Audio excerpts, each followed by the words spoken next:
Bisakah anggota PPK atau PPS terlibat sensus pertanian 2023 dan contoh untuk surat lamaran bagi kegiatan sensus pertanian 2023? Hai, Assalamualaikum warahmatullahi wabarakatuh. Selamat datang saya ucapkan di Usma Ulia Channel yang masih sama membahas tentang beragam aplikasi dan informasi. Informasi pada kali ini masih akan saya bahas seputar sensus pertanian 2023 dan akan saya bahas lebih spesifik yaitu tentang tanggapan bahwa bisakah anggota PPK atau PPS terlibat untuk pelaksanaan sensus pertanian 2023. Juga akan saya berikan contoh untuk surat lamaran dalam melamar untuk kegiatan sensus pertanian 2023. Pastikan teman-teman untuk simak video ini sampai selesai, jangan di skip agar tidak gagal paham dan tidak ada informasi yang terlewatkan. Terima kasih disampaikan pada teman-teman yang telah mengklik video ini. Mohon dukungannya bagi yang belum subscribe untuk subscribe di channel ini. Dan juga tinggalkan jejak dengan like dan komennya. Semoga kebaikan teman-teman akan kembali pada kalian berlipat ganda. Terima kasih disampaikan. Ya, langsung saja masuk ke pembahasannya, yaitu bisakah anggota PPK atau PPS terlibat sensus pertanian 2023? Untuk hal yang pertama ya, sebagai informasi untuk anggota PPK atau PPS adalah anggota yang sudah terikat kontrak tentunya ya dengan KPU dengan masa kerja lebih dari 1 tahun, dimulai di tahun 2023 dan akan berakhir masa kerjanya yaitu setelah pemilihan umum di tahun 2024. Dan informasi juga untuk teman-teman bagi mitra BPS atau teman-teman yang menjadi mitra BPS atau bekerja sama sebagai petugas BPS nantinya juga akan dikontrak dengan sistem OB atau orang per bulan. Artinya nanti juga akan terikat kontrak, dan untuk kontrak kerja untuk petugas lapangan di kegiatan sensus pertanian 2023 adalah 2 bulan, yaitu terhitung bulan Juni dan bulan Juli. Menanggapi hal itu, jadi kira-kira bisa nggak PPK atau PPS terlibat sensus pertanian 2023? Berdasarkan informasi yang saya terima dari pegawai BPS, sebenarnya untuk terlibat kemungkinan bisa. Tetapi yang jadi kekhawatiran oleh pihak BPS adalah nantinya karena data yang dimiliki oleh si petugas, misalkan teman-teman sudah menjadi anggota PPK atau PPS, berarti sudah terikat kontrak dengan KPU, maka data teman-teman juga sudah tercatat di KPU dengan nama dan NIK ya, dan kemudian misalkan teman-teman juga mendaftar sebagai sensus pertanian, petugas sensus pertanian dan terlibat juga dalam kegiatan tersebut, nama teman-teman juga sudah terdaftar di BPS. Dan kekhawatiran dari BPS adalah ketika nama teman-teman itu terdeteksi oleh 2 lembaga, terikat kontrak oleh di 2 lembaga, maka yang dikhawatirkan saat pencairan honor nantinya, maka teman-teman itu tidak maksimal. Artinya misalkan petugas yang tidak terikat kontrak dengan kontrak lain, maka akan diberikan honor yang full sesuai yang sudah diinformasikan oleh BPS. Tetapi jika teman-teman karena terikat kontrak di lembaga lain, dalam hal ini KPU ya, yang menjadi kekhawatiran BPS adalah teman-teman tidak bisa mendapatkan honornya secara full. Karena sebagai informasi untuk KPU dan BPS nanti dananya akan sama bersumber dari pemerintah kan ya, ada anggarannya sendiri.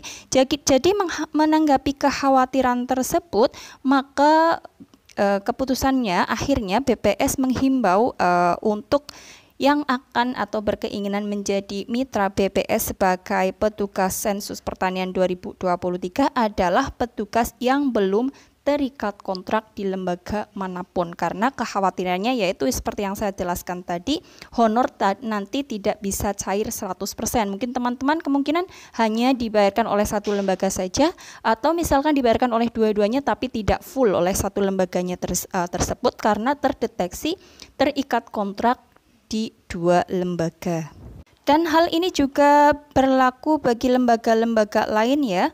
Tidak hanya sebagai lembaga dari KPU saja, tidak hanya sebagai PPK dan PPS. Jadi pertimbangan pertama untuk PPS merekrut mitra yaitu tidak terikat kontrak di lembaga manapun seperti itu. Jadi misalkan teman-teman nih sebenarnya terikat kontrak dan mengaku saat mengisi form Google Form mengaku tidak terikat kontrak. Tetap saja nama teman-teman itu kedeteksi dan akhirnya berimbaslah ke teman-teman sendiri. Jadi mohon bisa dipahami ya kan hal ini. Dan berikutnya adalah contoh untuk surat lamaran yang ditujukan kepada BPS untuk kegiatan sensus pertanian 2023, yaitu seperti ini. Mudah-mudahan bisa terbaca oleh teman-teman ya. Ini untuk tanggal dan bulan disesuaikan dengan jadwal rekrutmen di kabupaten masing-masing. Secara garis besar itu sama.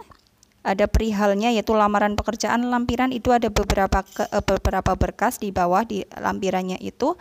Kemudian kepada yang terhormat ditujukan kepada Badan Pusat Statistik kabupaten adalah kabupaten mana di mana teman-teman tinggal.